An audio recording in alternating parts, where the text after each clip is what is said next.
Tonight at 10, an evening holdup turns deadly in Peoria. We're live on the scene with the very latest. Plus, Bloomington's first ever budget open house, what the public really thinks about the city's money management. Coming up, I'll tell you about a program where horses are helping to tame troubled teens. Taking action for you. This is WMBD 31 News at 10. Good evening, I'm Bob Larson. Peoria violent crime detectives are at the scene of what's being reported as the city's third homicide of the year, a reported armed robbery and shooting at an East Bluff business. WMBD's Meg Marshall is live on the scene with the very latest. Meg? Bob, we're here live at the scene at the corner of Fry and Wisconsin Streets, just kitty corner from Glen Oak Primary School. Now, as you can see behind us here, Peoria County Coroner Johnny Ingersoll has been called to the scene at the Peoria Food Stop within the last hour. Now, earlier tonight, we spoke with Police Chief Steve Settingsgard. He told us that the initial call came in as a silent alarm call. When Peoria police arrived here at the store, they found a male employee who had been shot behind the counter.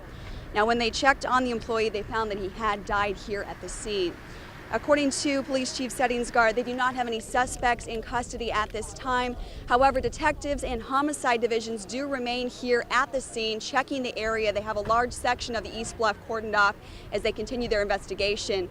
As we do bring in further information, we will bring you up to date. For now, we are live here in the East Bluff of Peoria. Meg Marshall, WMBD 31 News. Back to you. Okay, Meg, thanks a lot. In other news tonight, Bloomington residents have a lot on their minds, and tonight they weren't afraid to let city officials hear about it. Dozens of people turned out for Bloomington's first ever budget open house. City council members, department heads, and administrators were all on hand to answer questions and listen to concerns. Bloomington is in the process of finalizing a $68 million budget by May 1st. Residents want to make sure that their tax dollars are being spent wisely, while the city hopes tonight fosters more open government. I think there's been a huge neglect, even though we've thrown a lot of money at our downtown. A lot of it's not been necessarily applied, as carefully as it maybe should have. But there's been public cynicism about the city. Do they really care? Do they listen? Bloomington's next budget work session is set for April 5th. The city also plans to start hosting quarterly town hall meetings. For the first time today, Peoria District 150's incoming superintendent is answering our questions. Dr. Granita Lathan spent the day today meeting with local leaders, and she says she's ready to bring change to Peoria's troubled public school system. The district is facing an unprecedented budget deficit, pink slipping of hundreds of workers, and trying to improve an image that some say has been tarnished by allegations of misconduct among some employees. Lathan isn't ruling out closing more schools. She says pink slipping teachers is always difficult, but stresses the district has to make every resource count. I will accept the criticism, but I'm asking you, when you throw out the criticism, throw out some solutions and come to the table and help me develop a plan so that we can move forward. Lathan officially becomes superintendent in June. She'll be paid $198,000 a year and is eligible for a $10,000 a year bonus. A Peoria company may be fined up to $165,000 for allegedly violating federal workplace safety standards. OSHA has cited J.C. Dillon Incorporated, a sewer and water line installer, for exposing workers to possible cave-ins. The move follows a 2009 investigation into a complaint that workers operating in an 8-foot trench in Washington were not properly protected. OSHA representatives say trench cave-ins often prove fatal, but are 100% preventable. Since 1984, OSHA claims this company has been cited nearly 30 times for various trenching safety violations. A McLean County man convicted of murder fights to clear his name. 43-year-old Donald Whalen is serving a 60-year prison term for the decades-old beating death of his father. A judge today in McLean County orders more blood samples from the crime scene to be tested in a crime lab. The elder Whalen was found beaten to death at his Bloomington Tavern back in 1991. The son claims that he was asleep at the time. The younger Whalen hopes the DNA testing, which wasn't available in 1991, will now clear him.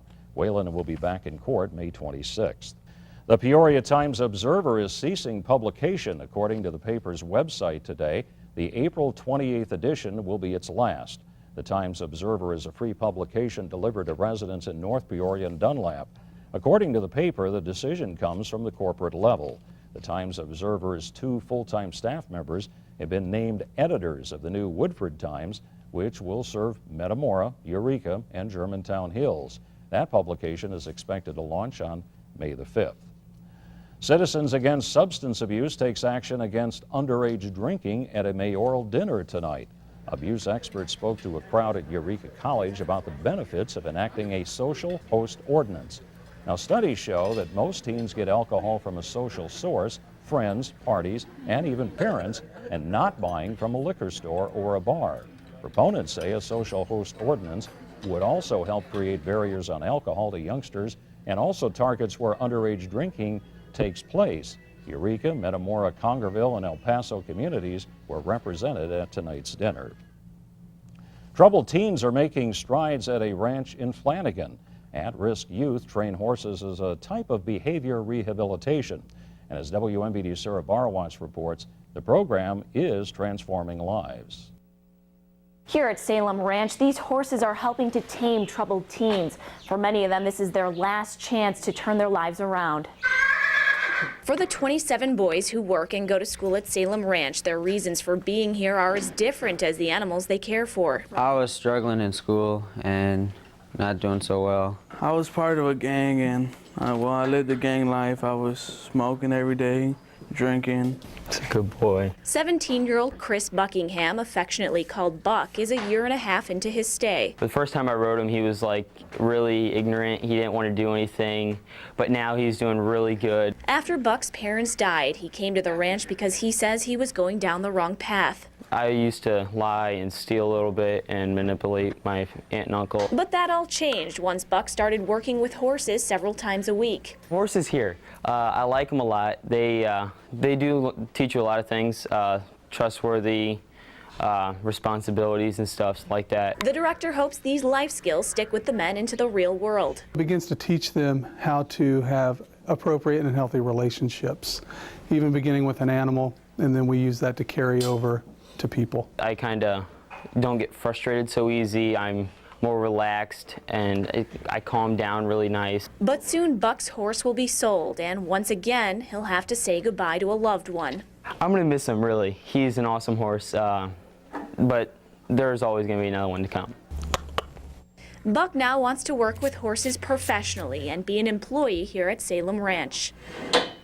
All of these horses will be auctioned off April 10th here on the ranch. All of the money raised from that auction will go back to supporting youth programs. Reporting here in Flanagan, Sarah Barwatch, WMBD 31 News. Back to you.